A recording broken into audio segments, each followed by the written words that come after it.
So in this series, we're talking about current companies and current issues. So why are we talking about Enron, Ben? Well, Enron's 20 years old. The collapse of it was in 2001. But it had such seismic impacts on the structure of the audit market, modern accounting regulations, Sarbanes-Oxley. It was huge. And so if you want to understand the accounting world as it is now, you really have to understand what went on at Enron. So famous. Enron is so famous that it was even the subject of an episode of The Simpsons, where good old Homer Simpson was an investor in Enron and, of course, ended up losing out, as he always does. So Enron, well, it was a traditional gas and electricity provider in the US. That was the original business model. But then they moved into fancy derivatives trading.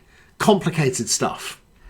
But what they were really doing, I mean, this series is not about financial management and complicated derivative structures. What they were doing is acting as a middleman between the producers of energy and the buyers of gas and electricity. And they were allowing the producers to sell at a fixed price and hedge.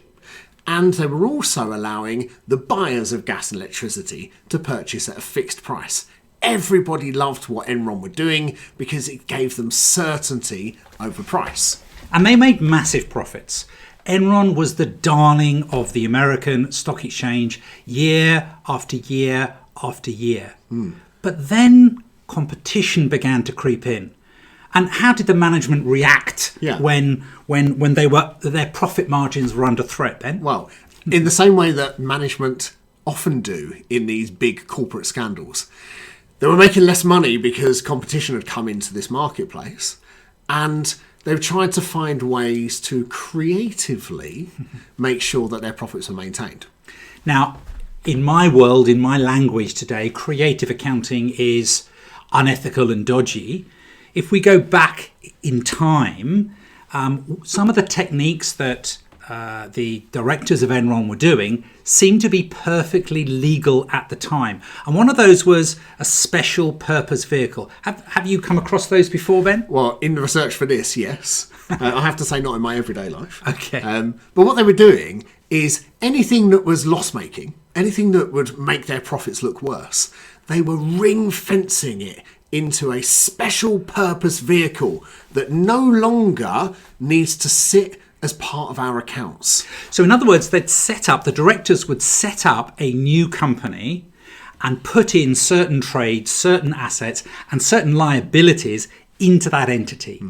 Now, in today's modern jargon, that will be called a sub, and that will be something that will be consolidated into the group accounts because Enron controlled it. But back in those days, it was an unregulated scenario, and they were able to take those special purpose vehicles and have them off the balance sheet. So magic. So all of a sudden, the bits of the business that are doing bad, the derivatives contracts that are loss-making and failing, well, we don't need to include those anymore. So the bad stuff wasn't included, but that wasn't the full story. Also, the good stuff, the contracts that were profitable and where they'd made gains, well, they were recognising those super early with mark-to-market accounting. Well, absolutely they were. And they were doing that in an unregulated way. They were doing it ultimately in an illegal way.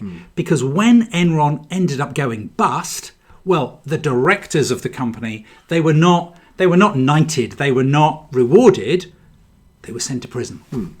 Yeah, so basically, they were taking the rules of the time and pushing them as far as they could, beyond what was reasonable. And so impact on that, as Tom's already said, the directors of the business were sent to jail.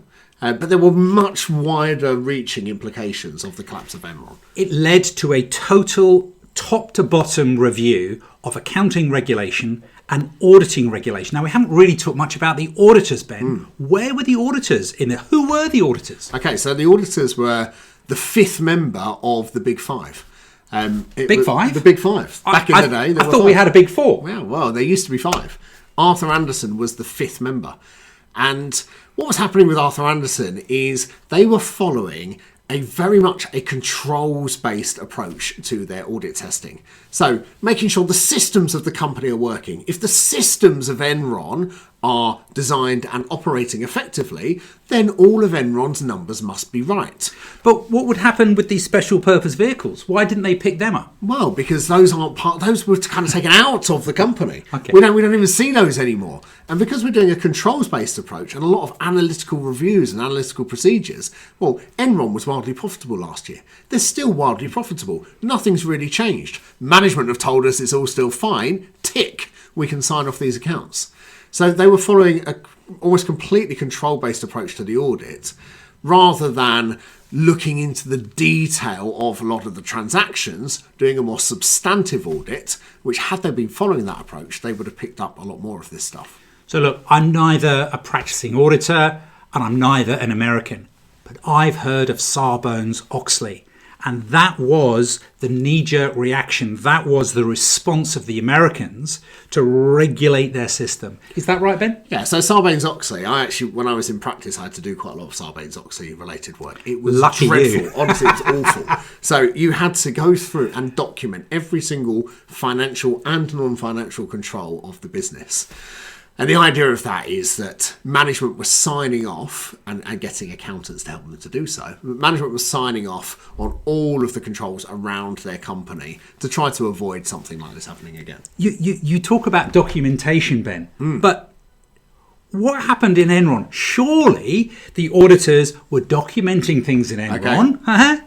And apparently, well, so the email went right. So as all of this started to come out at Arthur Andersen, the word on the street is that the juniors were all told to shred because they didn't want there to be evidence of what they had or hadn't done as part of their audit test work. That just stinks, doesn't it? That absolutely is so wrong, to be deliberately destroying documents. So there was no audit trail as to what they had or hadn't done. Yeah.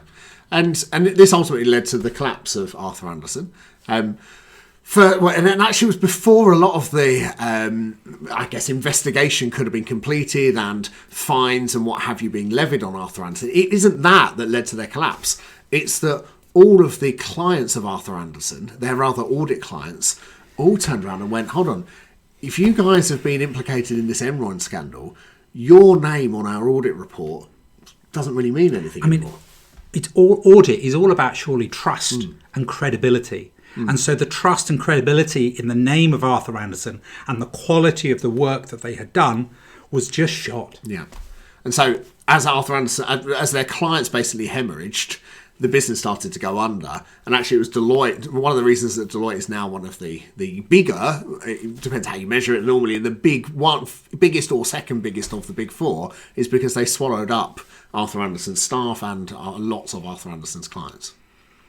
So we talked about the audit implications there, but as a financial accountant, if I pull back and have a look at the accounting regulations around related parties, around fair value measurement, around related party transactions, in many ways you can trace the reasons for those regulations back to Enron. Yeah, and consolidation of subsidiaries with control, so that you couldn't have these special purpose vehicles off balance sheets accounting, a thing of the past. Yeah, I mean, the regulation on the definition of a subsidiary, without oversimplifying it, now is based on a single word, which is control. And that's a principle rather than a number. So the way to avoid creative accountants, the way to avoid Enron is to have more principles-based regulation and to have accountants who are better ethically trained. You know what we haven't done in this one? We haven't said the word. Accrual World. Accrual World. You got it in first. I win! Before me. You win this time. So thank you very much for listening. Enron is a current issue. It's so significant, it's so famous that I think maybe we'll still be talking about it in another 10 or 20 years' time.